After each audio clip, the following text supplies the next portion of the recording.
A ver, si nos paramos a pensar un momento, todo lo que nos rodea, lo que vemos, lo que tocamos, incluso de lo que estamos hechos, todo, absolutamente todo, se compone de las mismas piezas diminutas fundamentales. Pero, ¿cómo son esas piezas? ¿Qué forma tienen? Bueno, pues hoy vamos a hacer un viaje increíble a través del tiempo para descubrir cómo la humanidad ha ido imaginando la forma del átomo. Es una historia fascinante. Es una pregunta que seguro que más de uno se ha hecho alguna vez, quizá de pequeño, ¿no? Si coges algo, cualquier cosa, y lo partes por la mitad, y luego ese trozo otra vez por la mitad, y otra, ¿llegaría un punto en el que ya no se puede dividir más? Pues esa curiosidad, tan simple en apariencia, es el motor de toda la historia que vamos a contar hoy.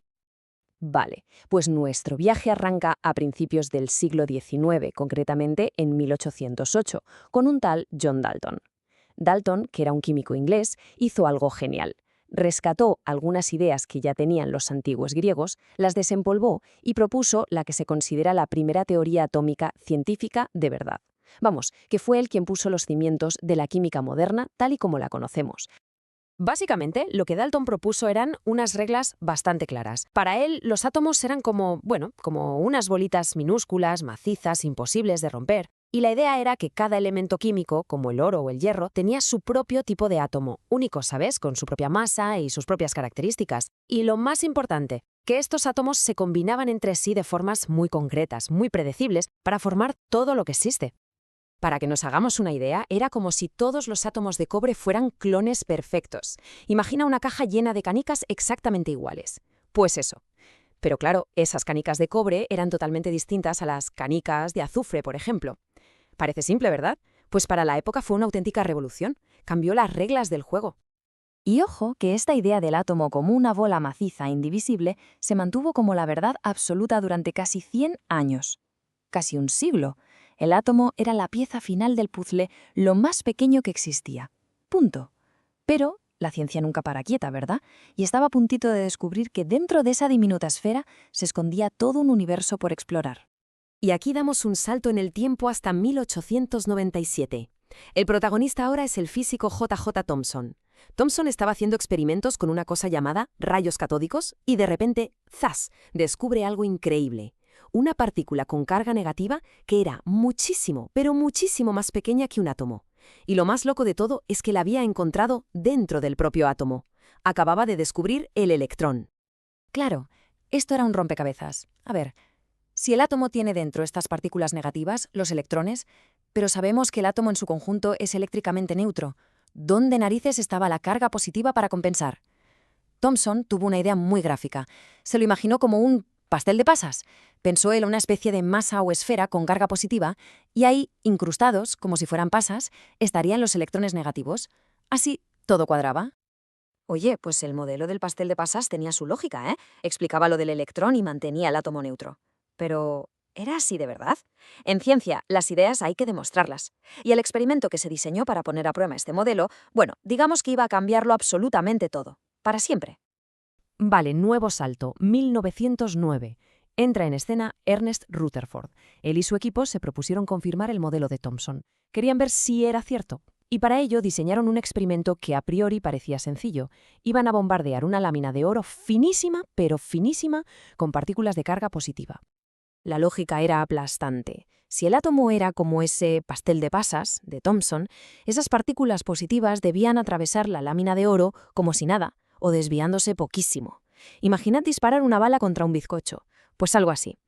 Pero lo que vieron, lo que observaron, los dejó literalmente con la boca abierta. Es que el propio Rutherford llegó a decir que fue el suceso más increíble que le había pasado en la vida. Y no es para menos. Pensemos en la magnitud de esto.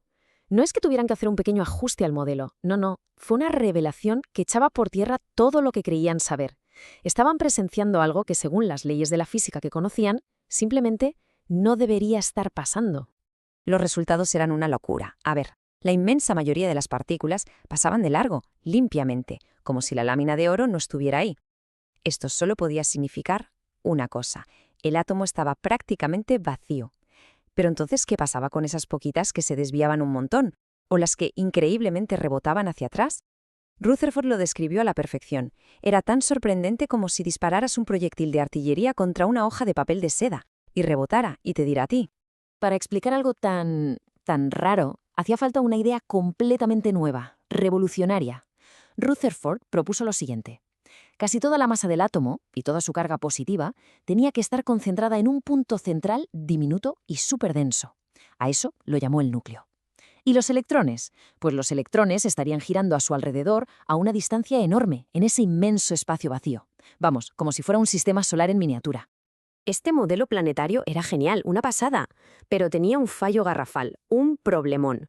Según las leyes de la física de toda la vida, la física clásica, un electrón que gira así, en órbita, debería perder energía sin parar, y al perder energía, iría cayendo en espiral hasta chocar contra el núcleo en una fracción de segundo.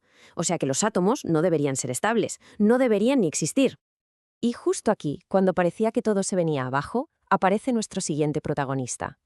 Solo unos pocos años después, en 1913, entra en escena el físico danés Niels Bohr.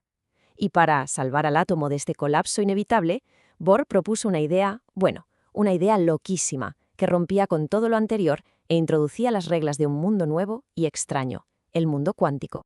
La solución de Bohr fue tan audaz como elegante. Dijo, ¿y si los electrones no pudieran girar a cualquier distancia del núcleo?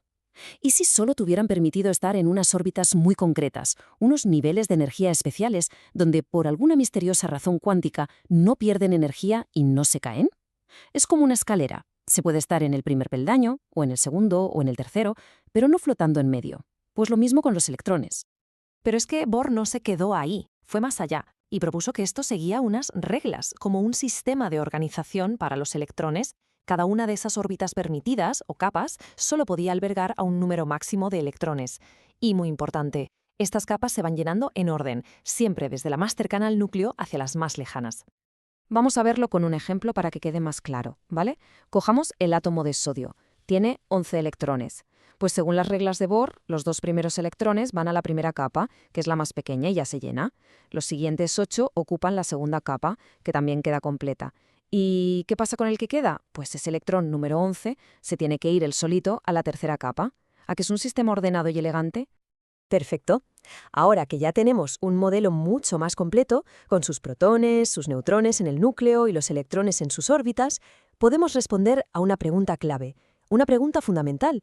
¿Qué es lo que define a un elemento? O sea, ¿qué hace que un átomo sea de oro y no, por ejemplo, de plomo? Pues la respuesta es sorprendentemente sencilla.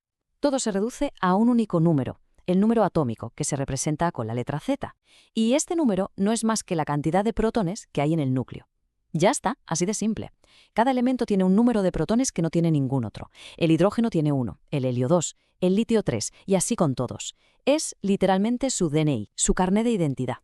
Luego hay otro número importante, el número másico, que se representa con una A. Este es la suma de todo lo que hay en el núcleo, es decir, protones más neutrones, las partículas pesadas. Básicamente nos dice cuánto pesa el átomo, porque la masa de los electrones es tan pequeña que casi ni cuenta. Con estos 2 números ya tenemos toda la información. Es el DNI completo de cualquier átomo. Si volvemos al sodio de antes, su notación nos lo chiva todo.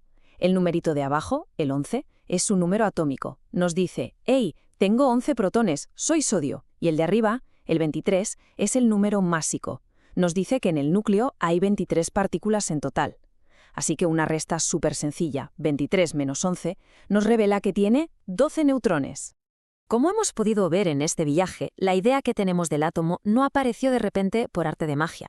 Ha sido una carrera de relevos, una progresión, una serie de ideas geniales que se han ido construyendo sobre los descubrimientos y a veces sobre los errores de los científicos anteriores. Cada modelo que hemos visto, desde la bola de Dalton hasta las órbitas de Bohr, ha sido una pieza fundamental en este puzzle gigantesco. Y así, con Bohr, cerramos este capítulo de nuestra historia. Pero ojo, que la historia del átomo no acaba aquí, ni mucho menos. El modelo de Bohr fue una auténtica revolución, sí, pero hoy sabemos que tampoco era la imagen perfecta. La física cuántica moderna nos dice que los electrones ni siquiera son planetitas girando, sino más bien como unas extrañas nubes de probabilidad. Y esto nos deja con una pregunta final flotando en el aire.